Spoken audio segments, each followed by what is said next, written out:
Sawasdee Krap, that's hello in Thai. My name is Anthony and welcome to Quantum Finance. Today, I'd like to do something different. Now that we're wrapping up the first week of April, I'd like to revisit the NASDAQ chart and see if we are officially out of the market correction. I know other indexes have recovered much faster than the NASDAQ. I also know a lot of you who have invested in the high-tech, high-growth, and emerging market stocks are still seeing redness in your portfolio. Most of those stocks, especially if they are Chinese stocks, have been very depressed. I will also talk specifically about NIO as it is entering many key points of confluence and end the video with a technical analysis on the potential direction for NIO. All I ask for in return is that you help us grow this channel by liking and sharing the video. If you have not already done so, please subscribe. Please help us reach the 10K sub. We're almost there at 9.8K.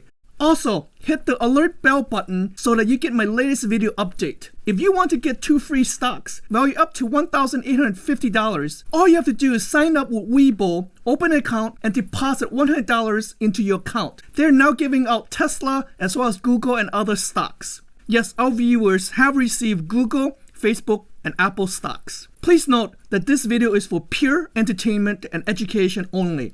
I'm not a licensed financial advisor, but that does not mean that I will give you data, facts, and other ideas to supercharge your portfolio. With that out of the way, let's get right into it. Let's start with the good news. Let's look at a NASDAQ daily chart.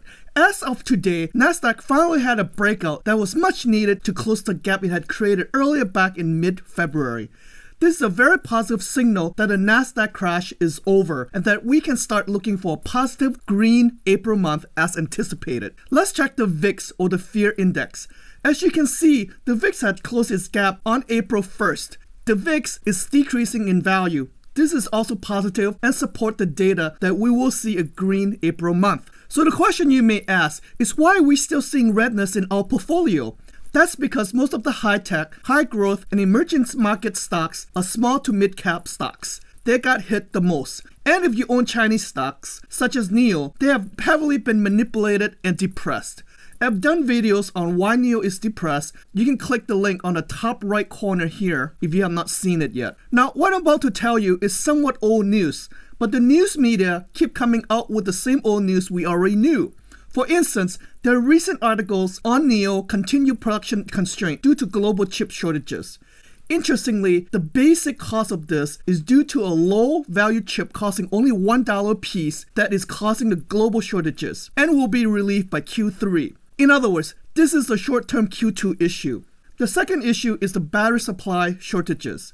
These two shortages will impact NIO's Q2 production target numbers for sure. Then, the media and big institutions continue to manipulate the market by creating fear that NIO and other Chinese stock will be delisted from the US stock exchanges. I personally do not think this will happen, as delisting all Chinese stocks will wipe out $2.2 trillion from the US stock market exchange. The good news is that President Biden is making a strong push to support America to be electrified via EVs and move away from the ICE or the internal combustion engines. How much of this will benefit NIO is unclear. I can only assume that it will benefit more of the American companies than the Chinese.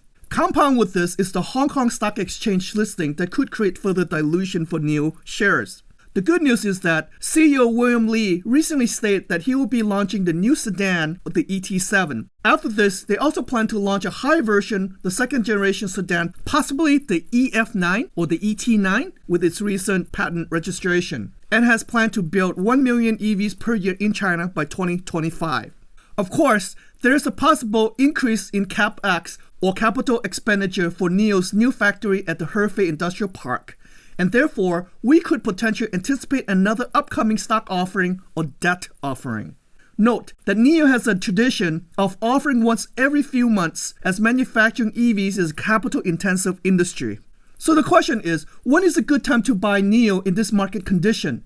You don't want to be buying in a bear market only to be catching a falling knife. If you're a swing trader, now is probably not a good time to get in, as NIO is trading, well, choppy. Let's look at its daily chart. NIO closed at $38.70 today. It was up $1.43 or 3.84%.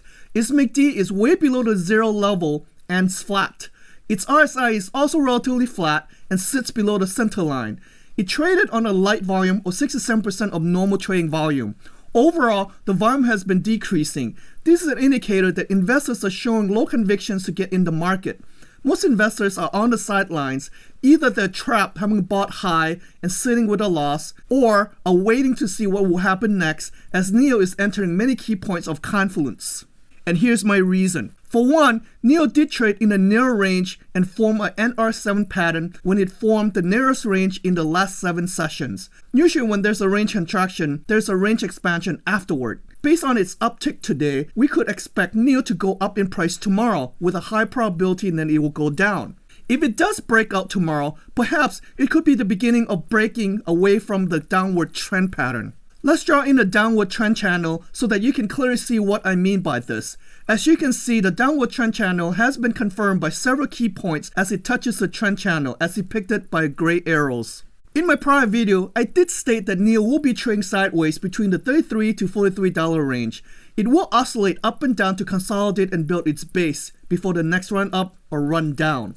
The good news is that the support level at the 33.4 level is holding up very well. It has been challenged twice as the bull rejects the bears. It may be challenged again for the 3rd time. If it succeeds to break down, NIO could continue to dip further. Usually, 3rd time is a charm. Let's just hope that it fails to break down, making the 33.4 level to be a very strong triple support level. However, should it succeed to break down, it will confirm a head and shoulder pattern, and the price will continue to go lower.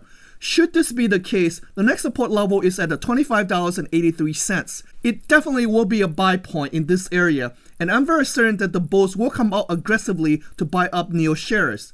Note that I did call out the potential NIO head and shoulder patterns in my prior video. Again, I'm hoping that the head and shoulder pattern will not be confirmed. Let's look from a different perspective by drawing in the downward pendant triangle lines.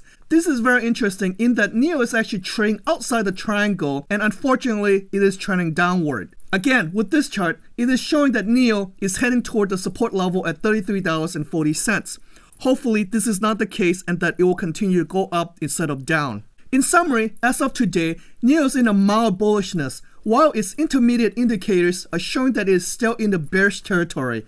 Let's just hope that there will be more positive news catalysts to change or reverse the downward pressure. Long-term indicators are showing that NIO is still very bullish. I'm also very bullish on NIO.